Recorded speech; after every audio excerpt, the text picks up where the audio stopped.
Thank you so much.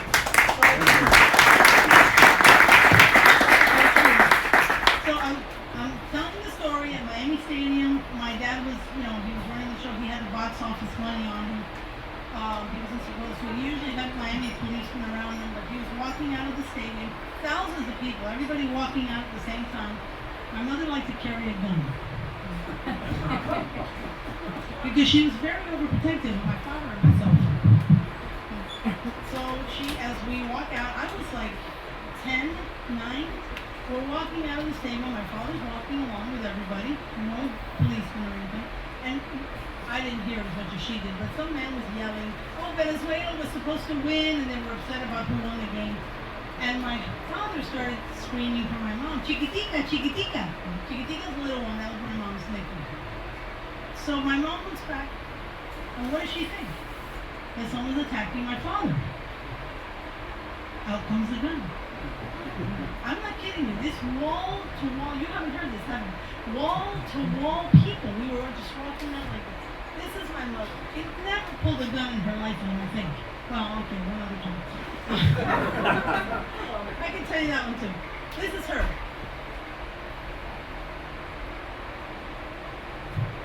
And the Miami police officer finally showed up and he goes like this, put her hand down, he said, I didn't see that. The gun jammed. Needless to say.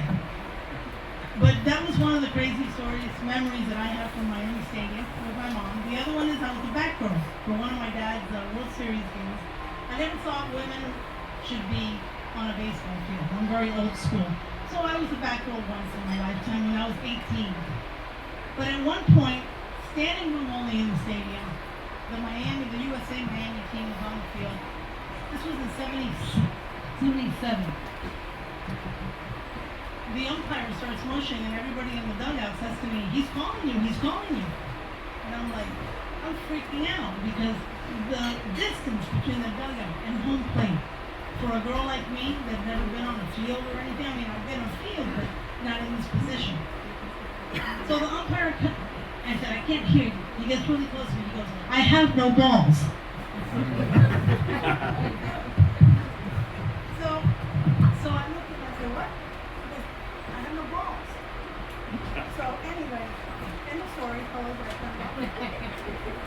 You turned it off at the best part. I got too excited.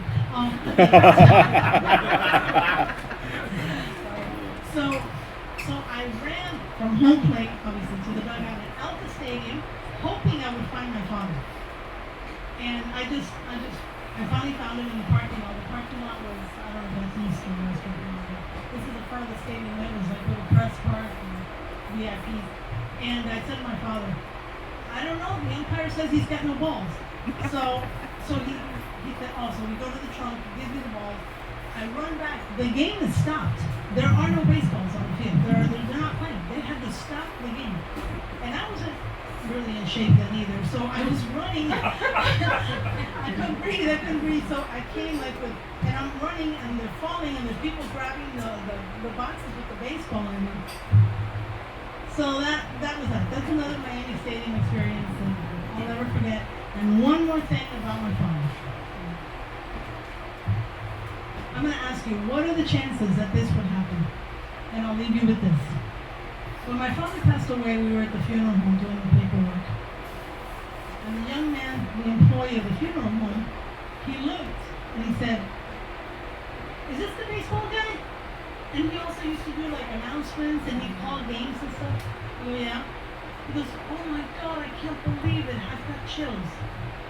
I go, why? He goes, I hit a blooper one day. And this came out of this guy's, I don't know where. I hit a blooper. And your dad, the way he announced it, I thought it was like I had hit a home run. I felt better and bigger than I've ever felt in my life. And that's the kind of man my dad was. And that's who the book is dedicated to. And it's also dedicated to people like Tony Perez, who respect baseball, who respect human beings, who knows how to treat them elegantly, like a gentleman that he is. and his wife Pituca, who was put up with God knows what for his whole baseball career in a good way. In a good way. So a lot of work, a lot of work. But again, now you know a little bit about my father. If you'd like to go to that website, it's Los Juanitos, the number one, period, blogspot.com. And Evelio Perez, he was so insistent on remembering my father, remembering the work that the people that worked with my father to do Los Juanitos. And by the way, I do want to say, we have George Maduro with us here. His father is Bobby Maduro. George, where are you?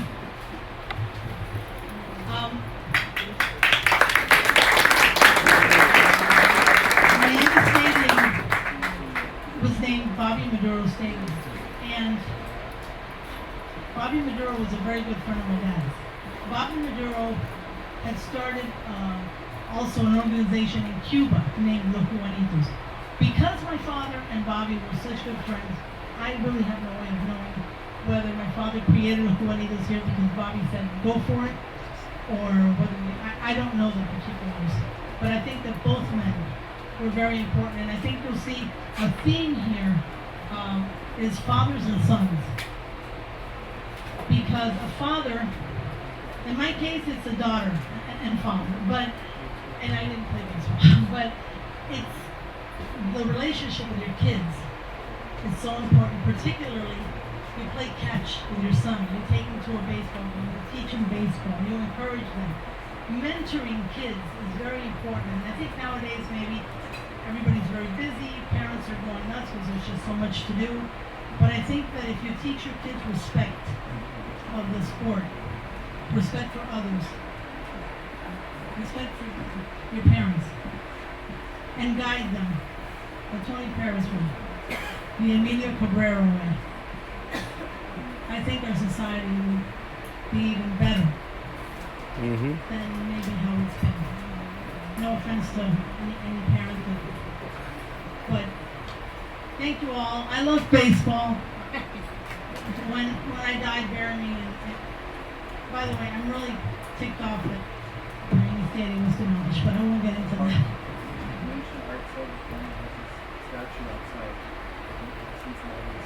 Oh, okay, yes. Mr. Perez has is it not a bust, it's a a bronze statue outside of Cincinnati Reds.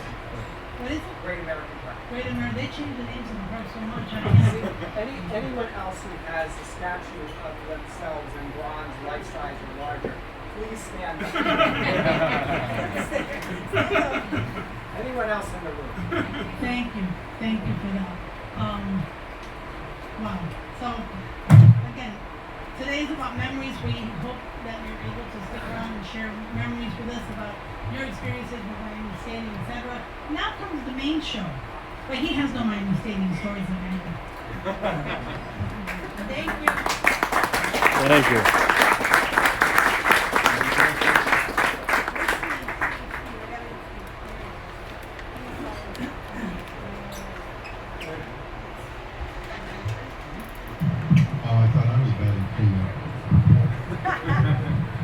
I'd also like to say hi to Coach Hertz back there. Thanks for all those laps you made us run at Coral Park. Thank you. We didn't call him Coach Hertz for nothing. It's my intense pleasure to welcome Dr. Paul S. George, our resident historian. For over 3 decades, History Miami's museum resident historian, Dr. Paul F. George, has toured his way to local, national, and international acclaim with his continuing series of historic tours. Through walking, coaching, and boat tour experiences, Dr. George has welcomed tour participants on a memorable journey of South Florida through its historic neighborhoods, landmarks, and sites. As a Miami native, author, and former college professor, Dr. George has gained fame for his uncanny ability to recall the most impressive details about the people and places that make South Florida so unique. Dr. Paul S. George, everyone.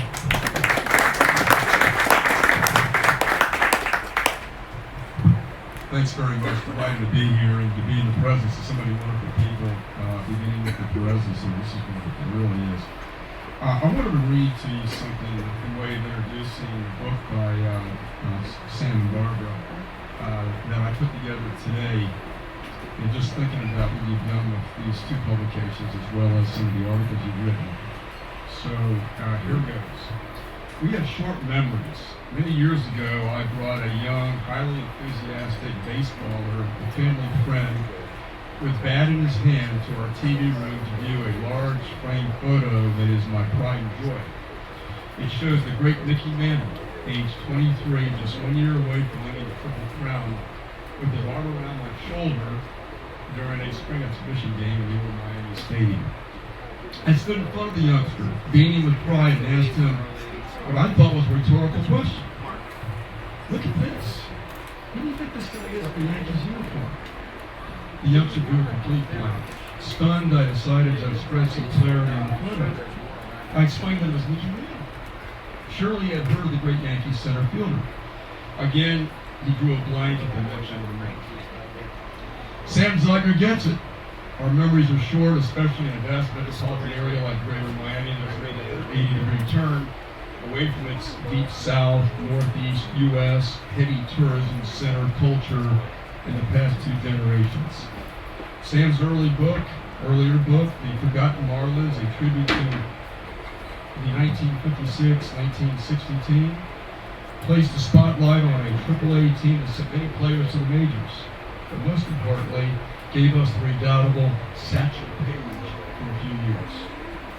It also gave us Tim and Agnes, who's here with us today, who was the envy at that time of every 10, 11, 12, 13, and 14-year-old boy in the Miami of 1956, since he was selected from a bevy of wannabes as the first Marlins bat boy.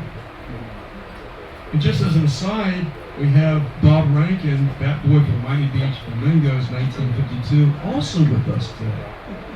But back to Sam Zygner, who has served as chairperson for the South Florida chapter of the Society for American Baseball Research since 2006. Sam has written widely on the sport of baseball, and more importantly, he is the keeper of the flame, our history of what went on here and what was at one time the national pastime, baseball.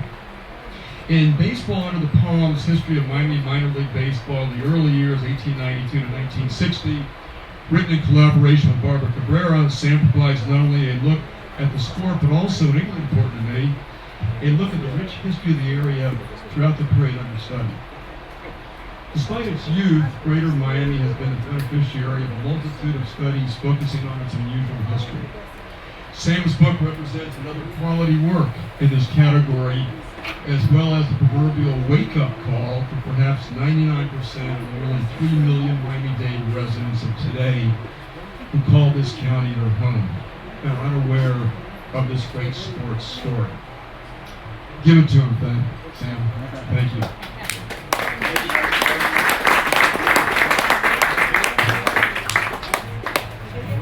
First of all, I want to thank everybody for coming out today. Ditto for what Barbara said. I'm not going to reiterate everything. It's really an honor to be here today and to share. Mike. I can't hear you. You can't hear? Can you hear me now? Sound like a cell phone commercial. All right. So we're going to have a lot of fun today. I do want to mention also in the audience today is Lou Hernandez, who is one of my favorite writers. He also has written baseball books as well as children's nonfiction books. And Lou is a member of the Society of American Baseball Research, which we have a few of our members here today, and I appreciate you coming out. And I'm very appreciative of Tony coming out today. Not only is he a baseball Hall of Famer, he's a Hall of Famer as a man and a father and as a person. Thank you so much for coming out, Tony. So I'm going to make a slight change of wardrobe here, and then we're going to get started.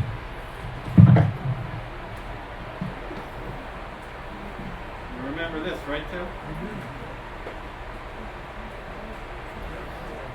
It's a little hot today, but I'm going to do my best.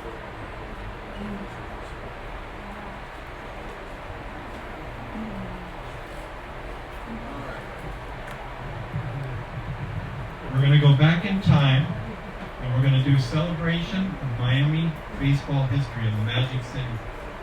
Okay? This is going to go back to the beginning, but first, if I can remember this properly. Oh.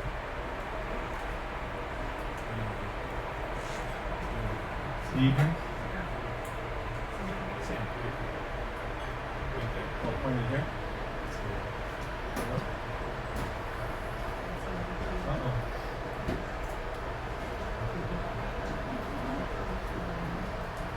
Steve, are you here? Okay, we're going to have to move him. We'll hit the space bar. That's what we want.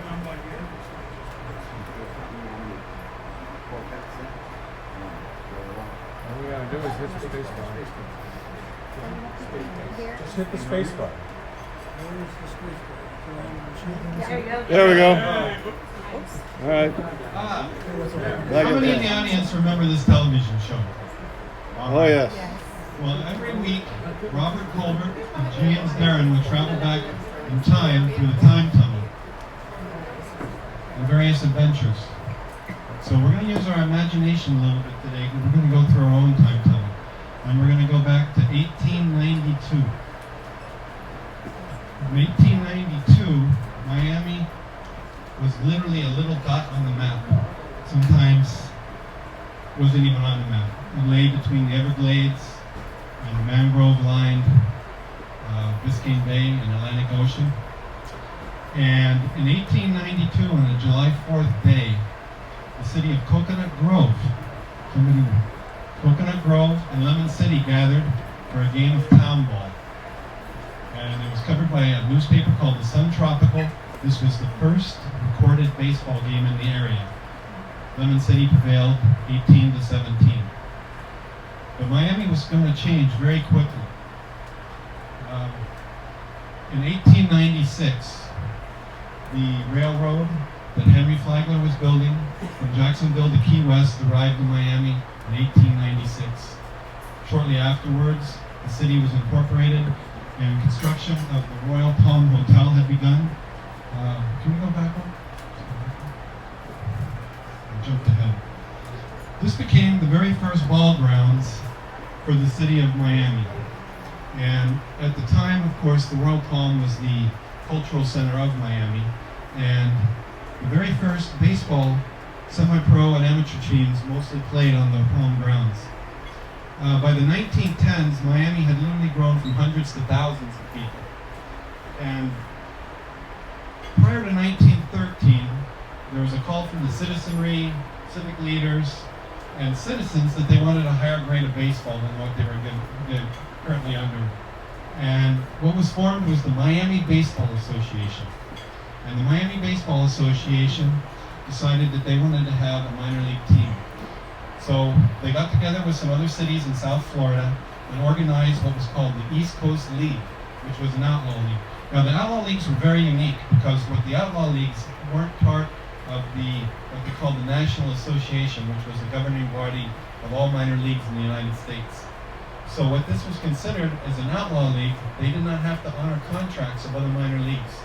So essentially the teams that were in this league were made up of players that they recruited locally, players from colleges, and they would literally pirate players away from other minor leagues, mostly in the southeast area, Alabama, Georgia, North Florida, and so forth. So by 1913, this is Miami in the early 1910s, the Miami Baseball Association went ahead and they formed the first, what I would call minor league team, the Miami Seminoles.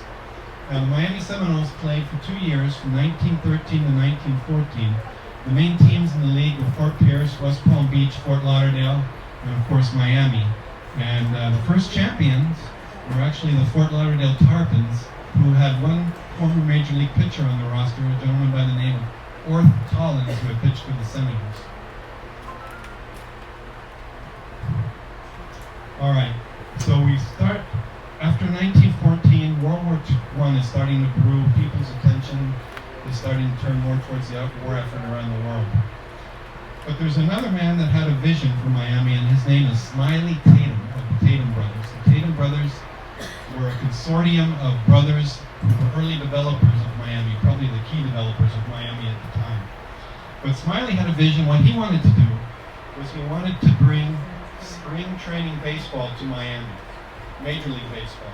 But he also wanted to build a facility that would house a minor league team so that they could have baseball, pretty much year round, except for in the winter months. So Smiley built a park. It's actually on the site where Marlins Park is now, but it's butted up against the Orange Bowl. Some of you might remember where it was. And he built Tatum Park. Sometimes it was called Tatum Field. It would later be renamed Miami Field as time went by. So park opened in 1916, and through negotiation with many major league clubs, Smiley was able to sign the Boston Braves for 3 years. They came in spring training in Miami. And the Boston Braves, by the way, are the predecessors to the Atlanta Braves. And for succeeding years after that, different teams would use Tatum Field, which later became Miami Field, as their spring training site. So at the time, a lot of the men in Miami, of course, were serving in World War I, but the war would come to an end. And in 1920, the Miami Baseball Association was formed again, and this time with a new minor league team called the Miami Magicians. Okay, that's in reference to the Magic City. And they competed with basically a lot of the same cities that they had played with before. Now this gentleman here is a very interesting story, and by the way, Brian Taylor is in the audience today with us. Yes. His grandfather, right? Yes. Yes, this is his grandfather, Icy Bandwagon. Hi. Okay, Icy is important because Icy is like probably the first star in the Miami area. Wow. Icy was a character. And just Yes. to give you a little bit of background, he exemplified what baseball was like. These were days when baseball was very rough and tumble. Playing the infield was an adventure. You know, you didn't have these nicely groomed fields like they do today. But Icy, he had always wanted to be a ball player, but as a young man, he actually went to the commanding officer, you can correct me if I'm wrong with any of my facts, of the 2nd Florida Infantry. Now, he was too young to serve in the Army, but he convinced them to be a mascot. So, of course, the 2nd Florida Infantry eventually went to Mexico in the expedition that was called the U.S. Punitive Mexican Expedition Force that went after Pancho Villa. And I don't know if any of you remember in your history, Pancho Villa. And he served as the mascot, was able to travel to Mexico. He later came home, was a pugilist, a boxer. He fought for money in a place up in the Tampa area. He fought for, it was Guy's Pool Hall, as a matter of fact. And he did that for quite a while. He was very good at it. But one time he got in a fight and got hit so hard, it split his tongue. So Icy thought, I think better of being a boxer. So he became a merchant marine, was a full passer on merchant ships. But he went back, he always wanted to be a ball player. So he arrived in Miami. This picture was taken in 21, he came in 20.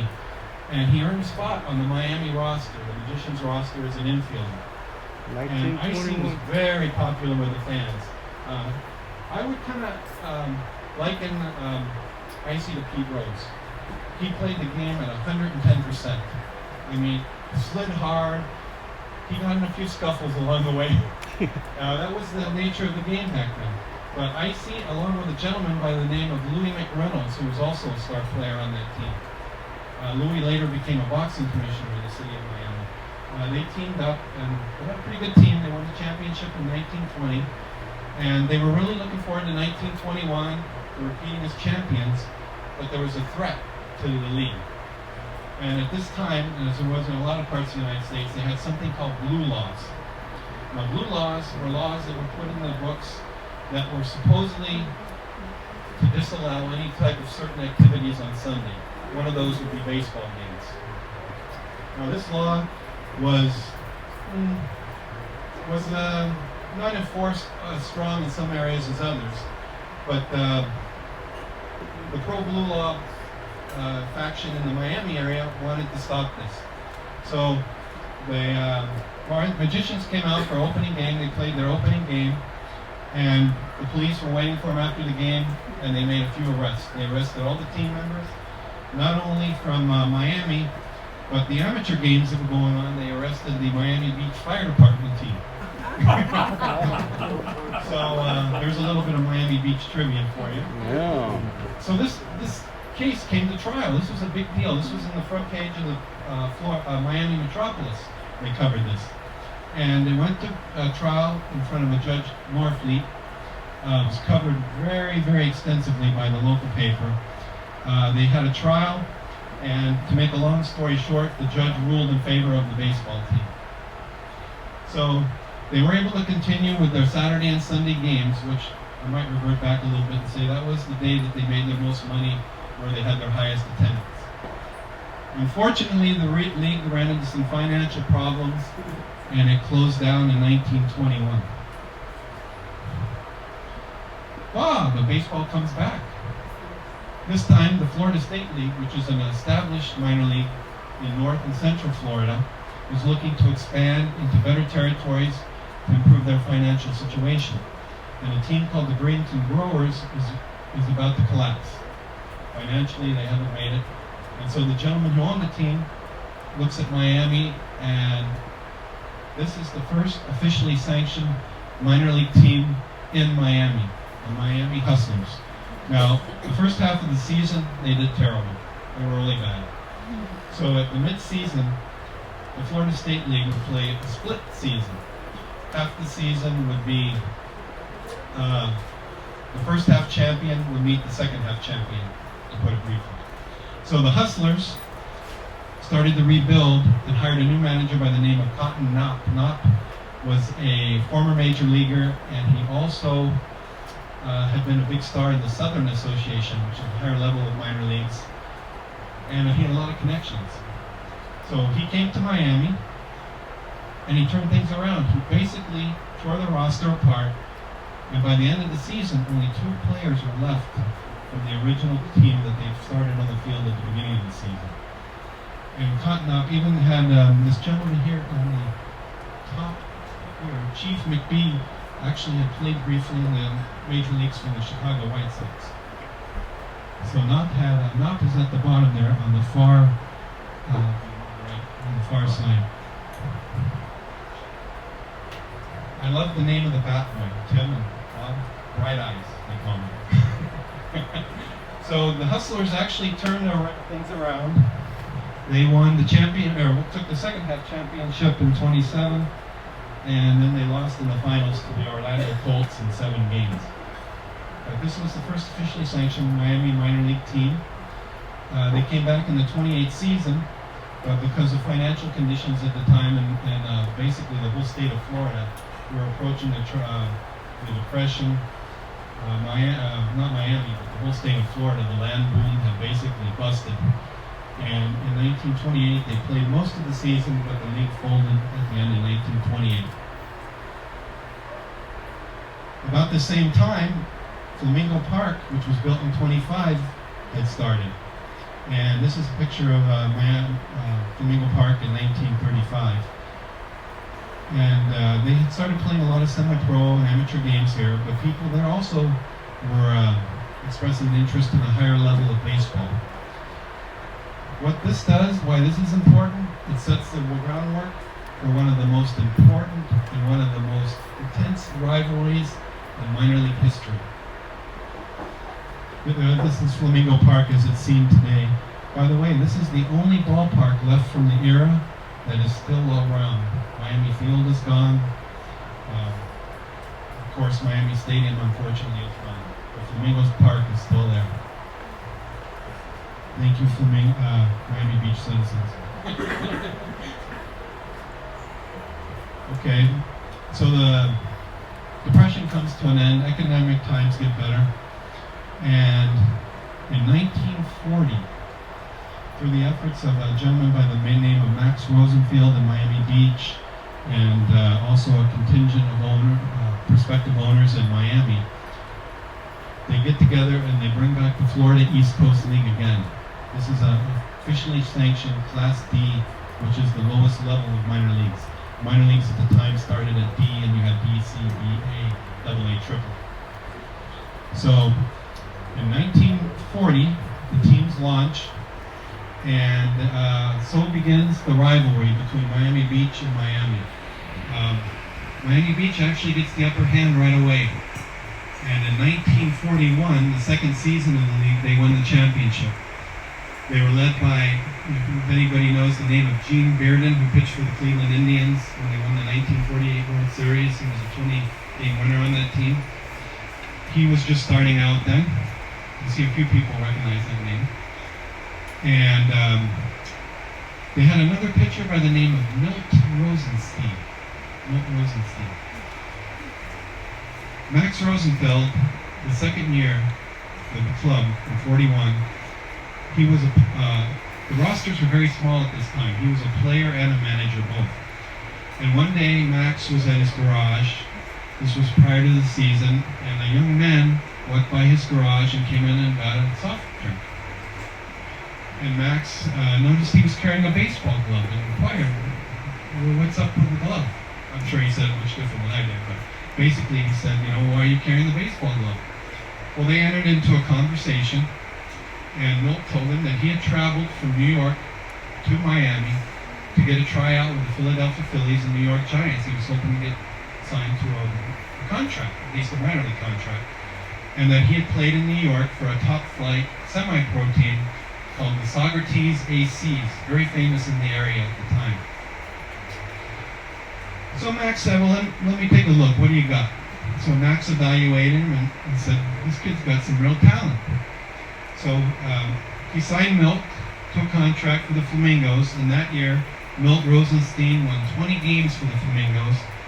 Gene Bearden won 17, and they ended up winning the pennant that season. So the league existed up till 1942, but because of the war effort and the man shortage that was about to occur, most all minor leagues around the country closed down, and they went into hibernation basically till the conclusion of World War II. In 1946, after the war, there was quite a few of the previous owners and new owners that got together to reform what would become the Florida International League under a new moniker.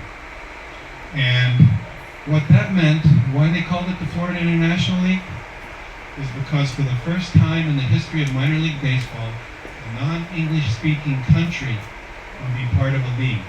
And that team was the Havana Cubans, who were the predecessors to the Sugar Kings, which of course George Maduro is here. His father had he was all about the Sugar Kings, and he brought that to fruition later. But the Havana Cubans set the groundwork for the Havana Sugar Kings. And if I'm wrong, George, on anything, please tell me. So, the league launched in 1946. Havana dominated the league initially. Dominated the league.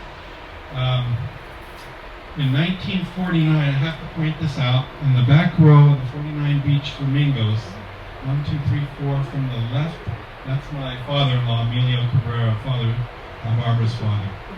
And he was with the Flamingos in 1949 and 50 as their regular catcher. Now, one of the unique aspects of the league, if you look here in the bottom left corner, you see a bunch of guys by an Army plane or a military plane. This was the first league that had chartered air flights to games.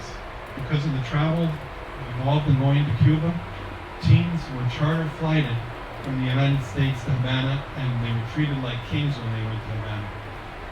I mean, a lot of the players, and I spoke, when I spoke with the players, a few surviving members there were, they said that they were just, other than I will say this, when the game was going on, they gave them a hard time. But when the game was over and they were away from the field, that everybody treated them like they were kings. They really did. So this was the first league that did that. And Miami did very successful in the league. We're going to take one step back here in a moment, but I want to finish up with the rivalry here. In 1952, the gentleman in the bottom middle comes into play, strangely enough. In 1952, there was a top pennant race between the Flamingos and the Sun Sox. By the way, at the end of the year, both teams had won over 100 games. They dominated the league. And coming about in about August, towards the end of the season, there was a critical game that Miami Beach was playing. And the gentleman in the middle here, his name is Navi Rosa. He was very well known to Florida International League fans at the time.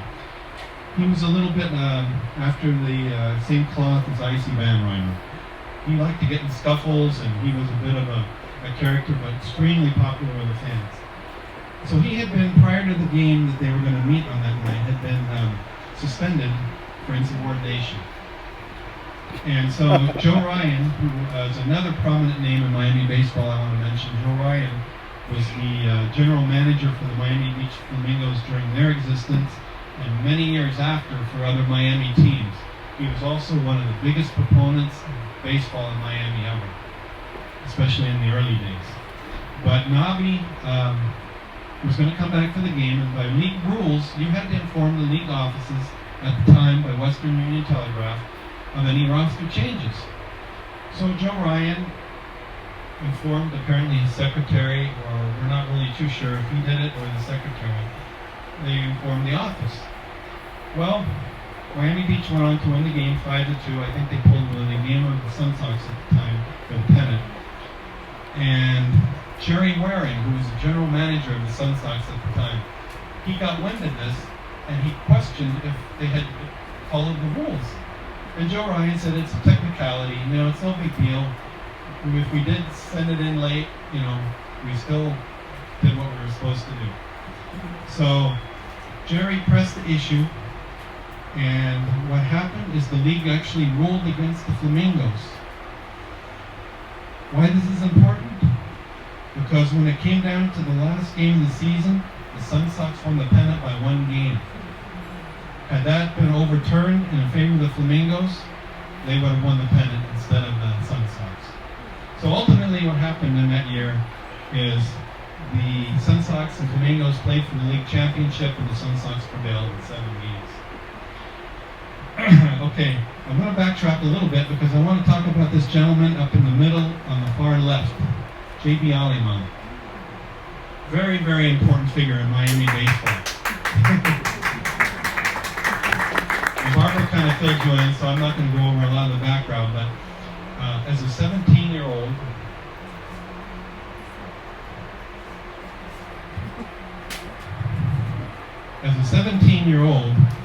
his father built Miami Stadium with the goal of bringing the highest level of baseball he could to the city of Miami. And you can see here, and Rolando will probably appreciate this, is some of the plans from the stadium. This is him in the upper left-hand corner with a model down here at Sun Sox program. But I haven't researched this, but I would guess he would have to have been the youngest owner of a minor league team in the history of baseball. I'm just guessing. But sadly, this gentleman's father passed away from a rare blood leukemia-related disease.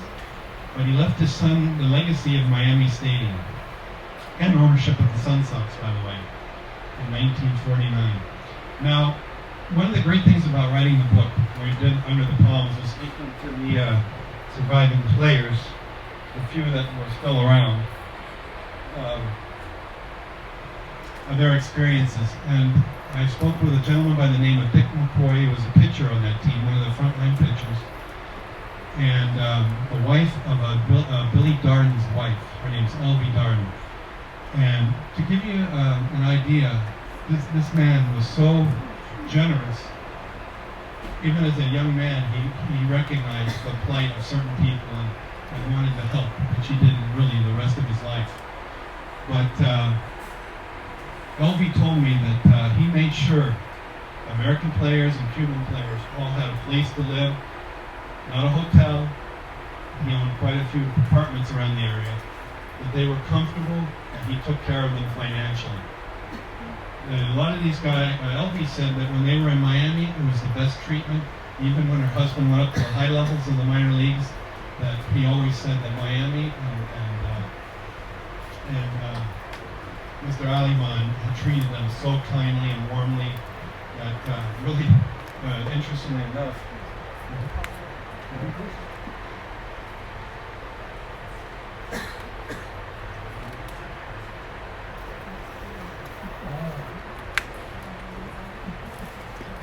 so he also was especially attentive to the Cuban players. There was quite a few of them at the time on the Miami team. And it's hard to top what Barbara said, but it's just that that he made their experience here in Miami, where even Dick McCoy just raved when I spoke to him about how important it was and how he just loved playing here. So Miami Stadium opens on August 31, 1949. And you can see a picture of the stadium and the crowd there. It's not the best picture, but you can get an idea of the ballpark. 13,007 was the announced attendance, but the estimate had it probably closer to 14,000. I apologize for interrupting. I'd like to recognize somebody. I didn't forget to recognize them. That's right. Freddie Gonzalez and Caridad Gonzalez. They are the parents of a beloved Los Cubanitos player. And thanks to them, Freddie became a Cubanitos, and Freddie, in an interview when he had become manager of our Major League Baseball team, thanked my father for nurturing his love of baseball. So thank you, Freddie and Caridad Gonzalez, for your kids. And for Freddie, and thank you for being here. I love you.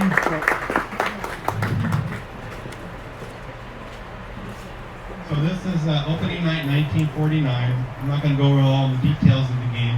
Vicente Lopez, if anybody remembers that name, he pitched opening night, and the Sun Sox won 6-1. This was the center of baseball from 1949 until the last Miami minor league team played there. And you can see how beautiful the stadium is. I'm not going to talk a lot about that because I want Orlando to share some of that with us later. But when you went to the stadium, you were greeted by 20-foot high neon reddish-orange lights that spelled out Miami Stadium. It was beautifully appointed.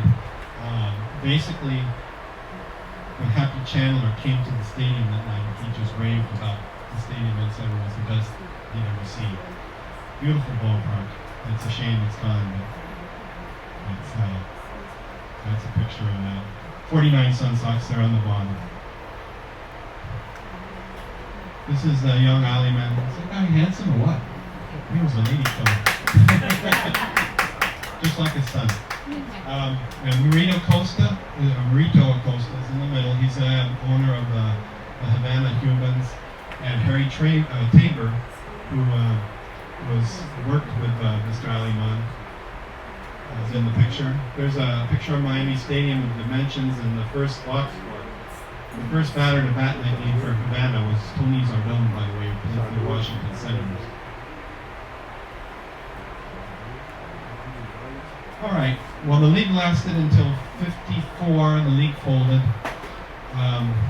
Once Havana left the league, it really hurt the attendance. There was other issues financially. And actually, the last year of the Florida National League, Miami and Miami Beach formed a unified team. And they didn't even finish the season. The league had to stop play. And then we had a little break. I'm going to tell a little story about how the Marlins got started. We have a surprise for you because later I'm going to have Tim Anagnos. He's going to tell us a couple of his experiences from opening day and the Orange Bowl game. And then Rolando's going to share some of his experiences with the Miami Stadium. They're going to come up a little bit later. And then Tim, I'll have you lead off. Orlando, I'll have you bat second.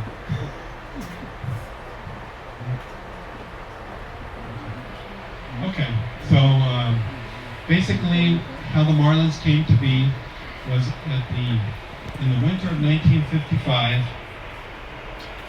a gentleman by the name of Sid Solomon Jr. and his business partner Elliot Stein traveled to Columbus to close a deal on a restaurant. At the same time, minor league baseball was holding their league meetings, and according to Bill Beck, Elliot and Sid were in a restaurant. They sat next to a man by the name of Martin Haskey, who won the Syracuse Chiefs of the International League. Martin overheard a conversation about how Sid wanted to own a baseball team and how wonderful Miami would be.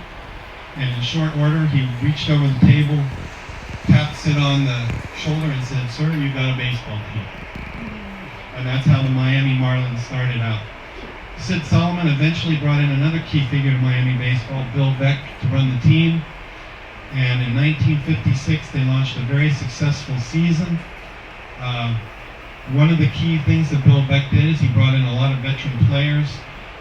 Cal Abrams, they were a Phillies farm team. They had a lot of major league